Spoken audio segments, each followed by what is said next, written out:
Sākam pozīciju ar pēdām plecu platumā un kustība divās daļās. Pirmā daļa – gurns sniedzas atpakaļ un mēs ar rokām sniedzamies līdz ceļiem. Un otrā kustība ir, kur mēs lokam ceļus un tupjamies dziļumā. Atkal tupjamies augšā un izspiežam gurnus, iztaisnojamies šādi.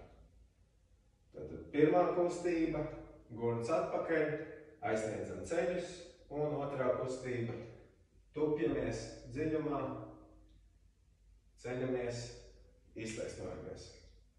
Pēc tam jau varam to visu darīt vienā kustībā, tupienā un iztaisnojamies. Tad gurns atpakaļ, tupiens. Ceļamies, iztaisnojamies. Visu laiku ievērojam taisu muguru un veicam uzdevumu lēnām, līdz mēs esam sapratuši kustību.